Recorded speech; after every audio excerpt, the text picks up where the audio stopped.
నమస్తే, నేను మీ జర్నలిస్ట్ రవిచంద్ర. ఆంధ్రప్రదేశ్లో కూటమి సర్కార్ అధికారంలోకి వచ్చి 18 నెలలు గడిచిపోయింది. అయితే ఈ 18 నెలల కాలంలో కూటమి సర్కారు పనితీరు ఎలా ఉంది అని చెప్పి గత 2-3 రోజుల నుంచి ఒక సర్వే అనేది బహు ప్రాచుర్యంలోకి అయితే వస్తుంది. జనాల్లో కూడా దీనిపైన ఒక ఆసక్తి అయితే నెలకొంది. అయితే ఈ సర్వే చేసింది ఎవరు, ఈ సర్వే వల్ల తేలిందేంటి అనేది మనం మాట్లాడితే, ముందుగా ఈ సర్వేని ఐఐటిఎన్స్ అనే కొంతమంది కలిపి ఒక సర్వే చేశారు.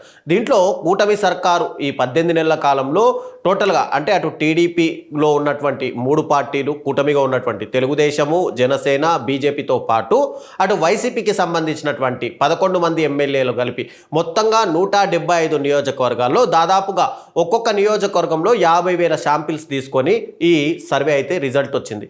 ఈ సర్వేలో చూసుకుంటే దాదాపుగా చాలామంది డేంజర్ జోన్లో కనిపిస్తున్నారు. ఈ డేంజర్ జోన్లో ఉన్నటువంటి ఎమ్మెల్యేల ప్రకారం మనం చూసుకుంటే కనుక శ్రీకాకుళంలో 10 నియోజకవర్గాలు ఉంటే 10 నియోజకవర్గాల్లో 4 టీడీపీ నియోజకవర్గాలకు సంబంధించినటువంటి ఎమ్మెల్యేలు, ఒక జనసేన పార్టీ, ఒక బీజేపీకి సంబంధించినటువంటి ఎమ్మెల్యే, పూర్తిగా వీళ్ళందరూ కూడా రెడ్ జోన్లో అయితే ఉన్నారు. ఇక విజయనగరం 9 నియోజకవర్గాలు ఉంటే దాంట్లో 5 టీడీపీ, 1 జనసేన, మొత్తంగా 6 ఎమ్మెల్యేలు, 6 మంది ఎమ్మెల్యేల పైన అసంతృప్తి ఉంది. ఇక విశాఖపట్నంకి సంబంధించి 15 నియోజకవర్గాలు ఉంటే 3 టీడీపీ, 2 జనసేన. ఇలా చూసుకుంటూ పోతే కనుక టోటల్గా రెడ్ జోన్లో ఉన్నటువంటి టీడీపీ ఎమ్మెల్యేలు దాదాపుగా 73 మంది రెడ్ జోన్లో ఉన్నారు. ఇక జనసేన పార్టీకి సంబంధించి రెడ్ జోన్లో 12 మంది ఎమ్మెల్యేలు ఉంటే భారతీయ జనతా పార్టీకి సంబంధించి రెడ్ జోన్లో ఉన్నటువంటి ఎమ్మెల్యేలు 7 మంది. ఇక టోటల్గా అటు రాయలసీమ వ్యాప్తంగా మనం ఒకసారి రాయలసీమది చూసుకుంటే కనుక కడపలో 10 నియోజకవర్గాలు ఉంటే 4 టీడీపీ ఎమ్మెల్యేల పైన అసంతృప్తి ఉంది, 1 జనసేన ఎమ్మెల్యేల పైన, 1 బీజేపీ ఎమ్మెల్యే పైన. బీజేపీ ఎమ్మెల్యే అంటే మనకు తెలుసు నియోజకవర్గం కమలాపురం అని. ఇక కర్నూలుకి సంబంధించి 14 నియోజకవర్గాలు ఉంటే 14 నియోజకవర్గాల్లో 7 దగ్గర టీడీపీ ఎమ్మెల్యేల పైన అసంతృప్తి ఉంది, 1 భారతీయ జనతా పార్టీ ఎమ్మెల్యే పైన. ఇక అనంతపూర్కి సంబంధించి 14 నియోజకవర్గాలు ఉంటే 8 తెలుగుదేశం పార్టీ ఎమ్మెల్యేల పైన, 1 భారతీయ జనతా పార్టీ. ఇక చిత్తూరుకు సంబంధించి 14 నియోజకవర్గాల్లో 7 తెలుగుదేశం పార్టీకి సంబంధించినటువంటి ఎమ్మెల్యేల పైన, 1 బీజేపీ ఎమ్మెల్యే పైన అసంతృప్తిగా అయితే ఉంది. మొత్తంగా ఇక ఇవి రెడ్ జోన్లో ఉన్నటువంటి ఎమ్మెల్యేలు అయితే, ఇక ఆరెంజ్ జోన్లో అంటే పర్వాలేదులే వీళ్ళు ఒక వరకు నియోజకవర్గాల్లో ఉంటున్నారు, కార్యక్రమాల్లో అభివృద్ధిలో పంచుకోకపోయినా కొంతవరకు అంటే 33% తక్కువ ఉన్నటువంటి వాళ్ళు రెడ్ జోన్గా మనం పరిగణిస్తే, ఈ రెడ్ జోన్లో దాదాపుగా 73 మంది టీడీపీ ఎమ్మెల్యేలు ఉన్నారు. అంటే 33% కూడా అటు నియోజకవర్గాల్లో సంతృప్తికరమైన వాతావరణం లేని వాళ్ళు. ఇక ఆరెంజ్ జోన్కి చూసుకుంటే టీడీపీ ఎమ్మెల్యేలు 36 మంది ఉన్నారు. దాంట్లో 36 మంది టీడీపీ ఎమ్మెల్యేలు ఉంటే 5 మంది జనసేన పార్టీకి సంబంధించినటువంటి ఎమ్మెల్యేలు ఉన్నారు. ఇక గ్రీన్ జోన్లో టోటల్గా అంటే గ్రీన్ జోన్కి సంబంధించి అంటే వీళ్ళు నియోజకవర్గాల్లో ఉండడం, అభివృద్ధి కార్యక్రమాల్లో పంచుకోవడం, క్యాడర్కి అందుబాటులో ఉండడం, ఇవన్నీ లెక్కలు చూసుకుంటే కనుక టోటల్గా 27 మంది టీడీపీ ఎమ్మెల్యేలు గ్రీన్ జోన్లో అంటే వీళ్ళపైన సంతృప్తికరమైన వాతావరణం ఉంది. ఇక జనసేన పార్టీకి సంబంధించి 2, భారతీయ జనతా పార్టీకి సంబంధించి 2, టోటల్గా 31 మంది పైన ఇక్కడ టోటల్గా వీళ్ళపైన సంతృప్తికరమైన వాతావరణం ఉందని చెప్పుకోవచ్చు గ్రీన్ జోన్లో. ఇక వైఎస్ఆర్సీపీకి సంబంధించినటువంటి 11 మంది ఎమ్మెల్యేలపై అందరూ కూడా గ్రీన్ జోన్లో ఉన్నారు. అంటే ఈ 11 మంది ఇప్పటికిప్పుడు ఎన్నికలు జరిగిన వైఎస్ఆర్సీపీకి సంబంధించినటువంటి ఈ 11 మంది ఎమ్మెల్యేలు భారీ మెజార్టీతో గెలిచే అవకాశాలు ఉన్నాయి. ఇక టోటల్గా ఇప్పటికిప్పుడు ఎన్నికల్లో గెలుపొంది మళ్ళీ కూటమి 15 సంవత్సరాలు మేము అధికారంలో ఉంటాము, కుటుంబంలో పొరపచ్చాలు ఎలా అయితే ఉంటాయో అందరము అలాగే మనస్పర్ధలన్నీ కూడా తొలగించుకొని మళ్ళీ 15 సంవత్సరాలు అటు వైఎస్ఆర్సీపీని అధికారంలోకి రానివ్వము అని పదే చెప్తున్నారు. కాబట్టి అక్కడ ఒకవేళ కూటమి మళ్ళీ నెక్స్ట్ ఎలక్షన్స్లో కూడా జతగట్టిన అంటే 2029 ఎన్నికల్లో జతగట్టినా, లేదంటే ఇప్పటికిప్పుడు ఎన్నికలు వచ్చినా కూడా టోటల్గా 31 మంది అంటే 27 మంది టీడీపీ ఎమ్మెల్యేలు, 2 జనసేన పార్టీకి సంబంధించినటువంటి ఎమ్మెల్యేలు, 2 భారతీయ జనతా పార్టీకి, అంటే మొత్తంగా 31 మంది ఎమ్మెల్యేలు మాత్రమే గెలిచే అవకాశాలు ఉన్నాయి.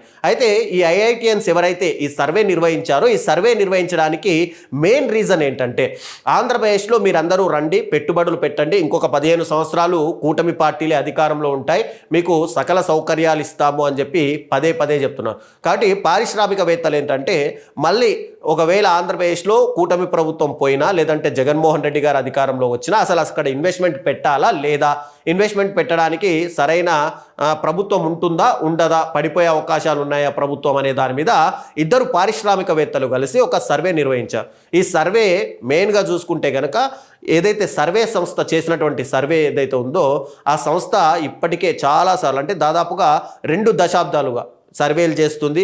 అటు ఆంధ్రప్రదేశ్కి సంబంధించి, తెలంగాణకు సంబంధించి, దేశవ్యాప్తంగా వివిధ రాష్ట్రాల్లో ఎన్నికలు వచ్చినా అక్కడ యొక్క ప్రభుత్వాల పనితీరు ఎలా ఉన్నాయి అనే దాని మీద ఈ సర్వే సంస్థ 20 సంవత్సరాల నుంచి సర్వేలు చేస్తూనే ఉంది. కాబట్టి ఈ సర్వే అనేది మనం ఆషామాషిగా తీసుకునే అవకాశం లేదు. మరోవైపు చంద్రబాబు నాయుడుకు ఈ సర్వే రిజల్ట్ ఇది 12వ తారీఖున సర్వే రిజల్ట్స్ అయితే వచ్చాయి. కానీ ఈ రిజల్ట్స్ మొత్తం కూడా చంద్రబాబు నాయుడుకి ఆ కూటమి ఎమ్మెల్యేలకు దాదాపుగా ఒక వారం ముందే వచ్చినట్టుగా అయితే తెలుస్తుంది. అందుకే ఆయన గతంలో కూడా పలుసార్లు క్యాబినెట్ మీటింగ్లో కూడా ఎమ్మెల్యేల పనితీరు సరిగ్గా లేదు, దాదాపు 70 మంది డేంజర్ జోన్లో ఉన్నారని చెప్పడం కానీ, రీసెంట్గా క్యాబినెట్ మీటింగ్ తర్వాత కూడా 40 మంది ఎమ్మెల్యేలు డేంజర్ జోన్లో ఉన్నారని చెప్పడం చూసుకుంటే కనుక ఇలాంటి సర్వేలు అటు తెలుగుదేశం పార్టీ చేయిస్తున్నట్టయితే మనకు తెలుస్తుంది. కానీ ఇప్పుడు ఈ సర్వే రిజల్ట్ ఏదైతే ఉందో ఇది ఇద్దరు పారిశ్రామికవేత్తలు కలిసి ఆంధ్రప్రదేశ్లో పెట్టుబడులు పెట్టొచ్చా లేదా అనే దాని మీద ఒక సర్వే సంస్థ ద్వారా సర్వే చేయిస్తే దాదాపుగా కూటమి ప్రభుత్వం పైన వ్యతిరేకత ఉంది అనేది మాత్రం స్పష్టంగా కనిపిస్తుంది.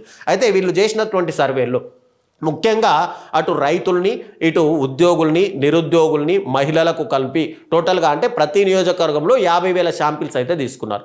అలా చూసుకుంటే రైతులకు దాదాపుగా 22 ప్రశ్నలు వీళ్ళు శాంపిల్స్ IVR కాల్స్ కావచ్చు, డైరెక్ట్ ఫేస్ టు ఫేస్ వెళ్ళి మాట్లాడడం కావచ్చు, ఇలా 22 ప్రశ్నలు రైతులను అడిగితే వాళ్ళందరూ కూడా ఈ అన్నదాత సుఖీభావ 1 విడతలో ఇస్తామని చెప్పడం, 3 విడతలు అది కూడా ప్రధానమంత్రికి సంబంధించి కేంద్ర ప్రభుత్వం దాంతో కలిపి ఇవ్వడం, ఇదంతా కూడా రైతుల్లో ఒక వ్యతిరేకత రావడం.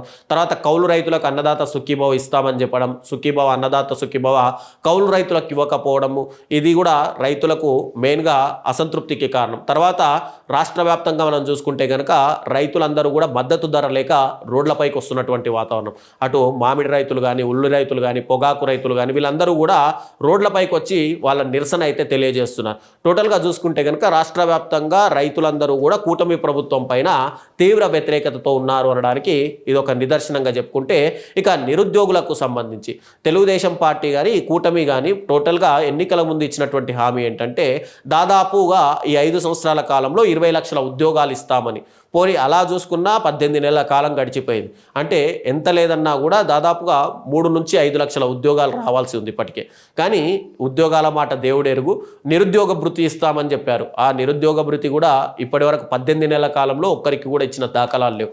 సో టోటల్గా ఇక్కడ నిరుద్యోగులంతా కూడా ప్రభుత్వం పైన వ్యతిరేకత ఉన్నారు. మరోవైపు ఇక్కడ గవర్నమెంట్ ఎంప్లాయీస్ చూసుకుంటే కనుక గవర్నమెంట్ ఎంప్లాయీస్ కూడా వాళ్ళకి రావాల్సిన డిఏలు కానీ, పిఆర్సీలు కానీ ఇవన్నీ కూడా రావట్లేదు అని చెప్పి ప్రభుత్వం పైన ఒక వ్యతిరేకత ఉంటే P4 విధానం అని చెప్పి ఒకటి చంద్రబాబు నాయుడు తీసుకురావడం, దాంట్లో P4 విధానంలో ప్రభుత్వ ఉద్యోగులు దారిద్ర్య రేఖకు దిగువగా ఉన్నటువంటి వాళ్ళని దత్తత తీసుకొని వాళ్ళ కుటుంబాలని పోషించాలని చెప్పడం, ఇదంతా కూడా కూటమి ప్రభుత్వం పైన ఉద్యోగులు కూడా గవర్నమెంట్ ఎంప్లాయీస్ కూడా ఒక వ్యతిరేకత రావడానికి మెయిన్ రీజన్గా అయితే చెప్పుకోవచ్చు. ఇక మహిళలకు సంబంధించి మహిళలకు కూడా ప్రతి నెల 1,500 రూపాయలు ఇస్తామని చెప్పడం, అది ఇప్పటి వరకు ఇవ్వకపోవడం ఒకటి.